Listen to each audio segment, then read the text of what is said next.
Que pregunta y bueno, junto al pastor Joel Flores vamos a reflexionar acerca de ¿realmente existe Dios? ¿Qué pregunta la que nos introduce en el programa de hoy? ¿Cómo estás, Joel? Bienvenido. Muy bien, Carola, gracias a Dios por esta linda oportunidad de poder una vez más entrar a tu casa, al lugar donde tú estás, en el país donde te encuentras.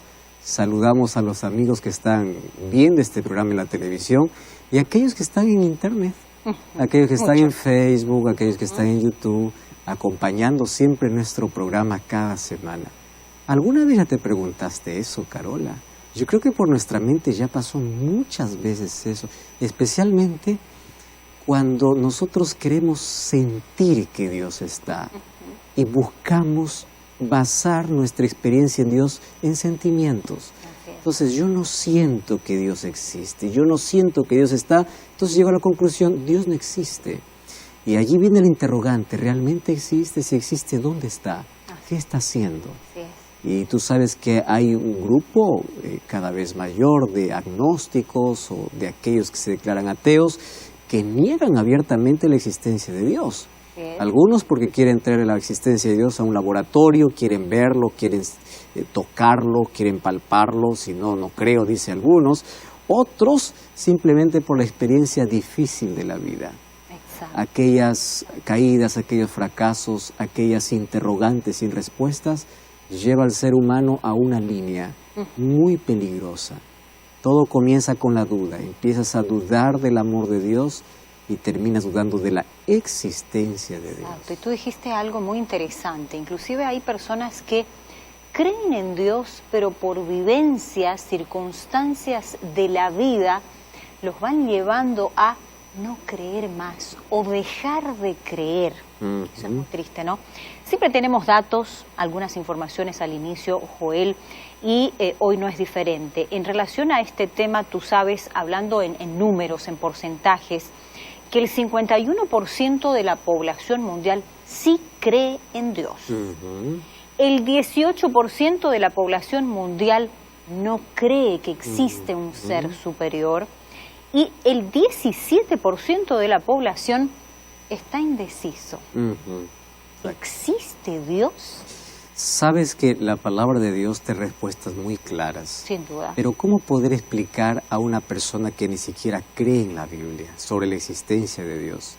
Hoy vamos a hablar sobre algunos argumentos importantes. Porque fíjate una cosa, Carola, nadie puede probar la existencia de Dios, pero tampoco nadie puede probar que Dios no existe. Entonces, si tenemos los dos lados, allí entra en el ser humano lo que nosotros llamamos fe. Así es. Tú decides en qué creer.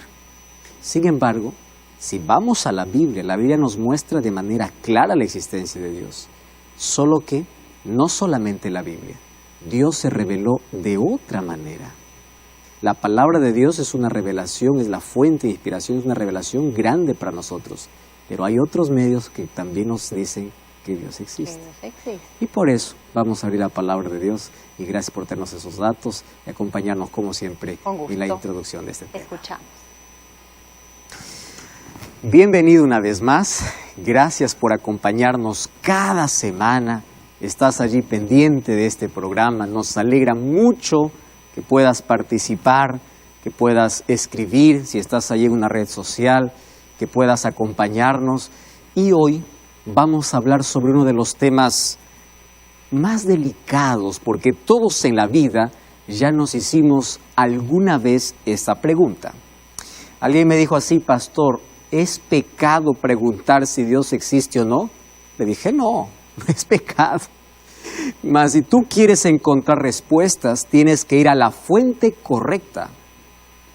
Ahí está el problema, cuando nuestras interrogantes intentamos responderlas en fuentes equivocadas, que nos pueden llevar a un terreno muy peligroso en la vida. Déjame contarte ahora lo siguiente. La palabra de Dios, la Biblia, nunca da argumentos sobre si Dios existe o no. Es más, la Biblia no comienza comprobando la existencia de Dios. La Biblia comienza afirmando la existencia de Dios. ¿Comprendes? ¿Por qué razón? Porque a través de toda la historia, la cuestión no siempre fue, o la pregunta no siempre fue si Dios existe o no existe. Desde el comienzo de la humanidad, todos creían en un ser superior, en un Dios a quien adorar. El mayor problema era, ¿quién es el Dios verdadero? Esa siempre fue la pregunta que por mucho tiempo estuvo allí en la mente de las personas. Por eso es que la Biblia no es un libro para probar la existencia de Dios. La Biblia afirma la existencia de Dios. Y la Biblia te muestra quién es el Dios verdadero. Porque a través de las diversas culturas, hablemos de las culturas de egipcio o de Egipto, la babilónica, romana, a través de todas las culturas, todos buscaron adorar a un Dios. Solo que viene la Biblia y dice, sus dioses a quien adoran no son verdaderos. Y la Biblia se encarga de mostrar el verdadero Dios. Entonces la Biblia no es un libro para probar la existencia de Dios, es un libro para confirmar la existencia de Dios y mostrarnos quién es el Dios verdadero. Por eso es que tú siempre vas a encontrar el llamado que hace la palabra de Dios. Escogeos hoy a quién van a servir. Yo y mi casa serviremos a Jehová, dijo Josué. Elías desafió al pueblo de Israel. ¿Hasta cuándo van a estar entre dos pensamientos? Elijan quién es Dios. Entonces, la pregunta no era si Dios existe o no, sino ¿quién es el Dios verdadero? Muy bien, pero allí viene otro asunto. ¿Tú sabías que todos los seres humanos, todos los que nacimos en este mundo, nacimos creyentes? ¿Me estás escuchando? Todos nacimos creyentes. Nadie nace ateo. ¿Cómo? Sí. El ser humano se convierte en agnóstico o ateo. Te voy a explicar las razones, pero todos nacimos creyentes. Hace algún tiempo leí una frase que me llamó tanto la atención y dice lo siguiente: el ateísmo es tan extraño que ni siquiera el diablo llegó allí. Porque tú sabes que según Santiago 2:19, dice que el diablo cree. Así que el ateísmo es tan extraño que ni siquiera el diablo llegó hasta esa línea. Bueno, es una de las maneras más fuertes de poder decir en qué momento apareció el ateísmo. Ahora, si esto no existía, y si alguien se atrevía a pensar que Dios no existe, tú sabes que en los tiempos bíblicos la persona que decía que Dios no existe era considerado como un insensato. Sin embargo, hoy es considerado incluso como ciencia. Grandes científicos salen a decir, yo no creo en la existencia de Dios, pero bíblicamente históricamente, esto es insensatez. Mira lo que dice el libro de Salmos capítulo 14, versículo 1. Dice el necio en su corazón, no hay Dios. ¿Te das cuenta? El necio dice, no hay Dios. Y si tú vas a revisar la historia, los grandes hombres de ciencia que trajeron grande aporte para nuestra sociedad eran creyentes. Isaac Newton, por ejemplo. Él escribió mucho sobre teología, igual que de ciencia. Blaise Pascal, y entre otros reconocidos que dieron tanto aporte para nuestro mundo, ellos eran creyentes. Mas ahora yo quiero mostrarte aquí algunos argumentos para que podamos creer en la existencia de Dios. Ahora, yo no he venido aquí para decirte, mira, este es el argumento, esto está comprobado. No, porque la existencia de Dios se acepta por fe. Pero hay algunos argumentos que abren nuestros ojos para contemplar cómo Dios se revela hacia nosotros. Por eso es que el libro de Hebreos, capítulo 11, versículo 6, mira lo que dice. Hebreos 11:6. Sin fe es imposible agradar a Dios, porque es necesario que el que se acerca a Dios crea que existe. ¿Estás entendiendo? Entonces, ¿qué cosa nos ayuda a poder creer en la experiencia de Dios? La fe. Es por medio de la fe que nosotros elegimos creer. Mas hoy te voy a mostrar algunos argumentos que abren nuestros ojos para ver a un Dios que está al control de todo. Vamos al primer argumento. Este es el argumento cosmológico. Vamos a razonar, a reflexionar en algo muy esencial. Por ejemplo, tú ya viste cómo está nuestro mundo o cómo fue diseñado nuestro mundo. Si tú me dices, el mundo es el resultado de una explosión, la naturaleza, el equilibrio que hay en los astros. Tú sabes que el Sol no puede ni alejarse un centímetro más, o la Tierra no puede alejarse, ni siquiera acercarse un centímetro más al Sol. Todo está de manera equilibrada, todo está puesto en su lugar. Si tú me dices, todo eso es casualidad, ¿sabes una cosa? Que o cuando alguien me dice eso es casualidad, yo tengo más fe en la existencia de Dios. Porque creer que todo eso es casualidad realmente sería necedad. Porque cuando tú ves el diseño de este planeta, vas a ver tanta inteligencia y tanta orden. Te voy a hacer un ejemplo. Vamos a imaginar que yo vengo aquí y te digo, mira, ve, el reloj que yo tengo en mi mano, lo encontré en el campo. Pero ojo, nadie lo hizo, nadie.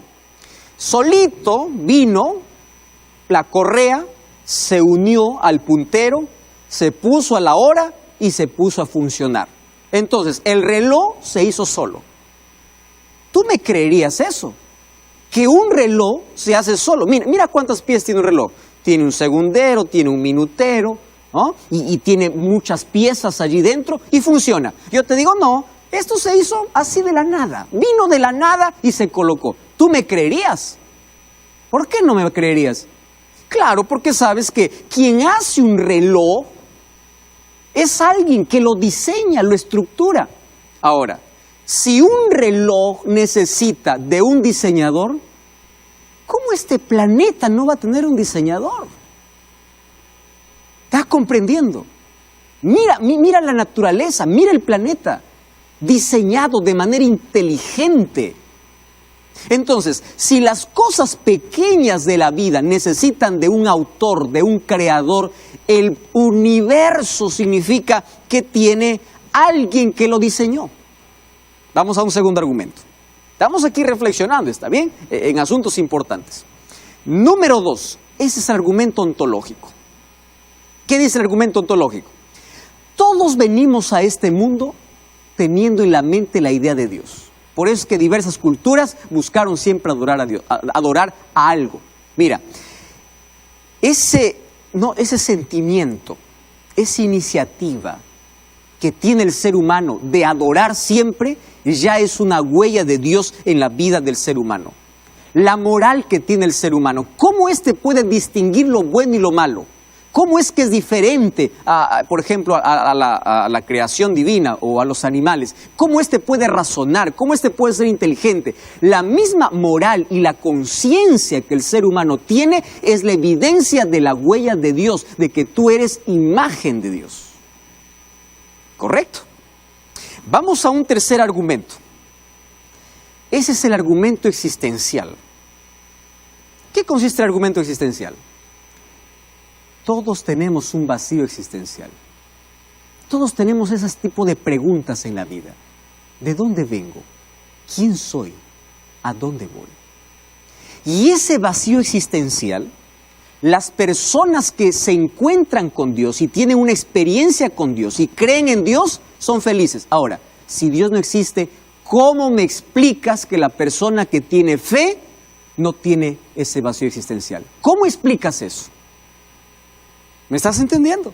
Entonces, cuando ese vacío es lleno por la fe, por creer en Dios, si Dios no existe, ¿cómo entonces se llena ese vacío existencial? Vamos a otro argumento. Este es el argumento transformacional. Tú sabes que este argumento en sí, el autor de este argumento fue Blaise Pascal. Él dijo así: yo no puedo comprobar la existencia de Dios, pero yo prefiero tener fe y no ser ateo o no ser incrédulo. ¿Por qué? Porque la fe es superior a la incredulidad. A mí me llamó mucho la atención. Y él dice así: vamos a imaginar que Dios no existe, vamos a dar la posibilidad de que Dios no existe, pero yo creo que Él existe. ¿Correcto? Muy bien, si yo creo que Él existe, al final de mi vida, él dice así, si llego al final de mi vida y Dios existe, y yo tuve fe en Él, yo voy a tener recompensa. Pero aquel que nunca creyó en Dios, ni siquiera dio la posibilidad de que Dios existe, cuando llega al final de su vida, descubre que Dios existe, está perdido para siempre. Entonces, ¿quién ganó y quién perdió? Entonces, hasta por lógica, esta idea de Blaise Pascal nos lleva a pensar que la fe es superior a la incredulidad. Interesante. Ahora, te hago otra pregunta. ¿Y qué decir de una vida transformada? Ese es el mayor argumento. Personas que dicen, yo fui cambiado gracias al poder de Dios. ¿Cómo discutes eso? ¿Cómo discutes los milagros? No hay manera. Ahora, que tú digas, no, eso es casualidad. No hay casualidad, mi querido. Dios es real, Dios existe. Ahora, ¿sabes una cosa? Una vida transformada es la mayor evidencia de la existencia de Dios. Yo no conozco una persona que diga, gracias al ateísmo mi vida cambió. Pero sí te puedo mostrar miles de personas que dicen, gracias a Dios mi vida cambió. Déjame decirte algo más. Y en las crisis, ¿a dónde corre el incrédulo? ¿Dónde se soporta? Está en el vacío, cae. Pero el creyente en las crisis sabe dónde correr, sabe dónde aferrarse. Tiene un Dios, tiene un refugio. Por eso es que la palabra de Dios muestra cómo ese Dios se revela. Quiero que entiendas, todos nacimos creyentes, pero algunos dejan de creer en la existencia de Dios por circunstancias difíciles de la vida. Estoy hablando para ti. Estás dudando del amor de Dios y estás dudando de Dios. ¿Por qué? No me digas que tú estás allí queriendo comprobar en un laboratorio que Dios existe. No. ¿Sabes por qué tú crees que Dios no existe? Porque algo te quebró en la vida.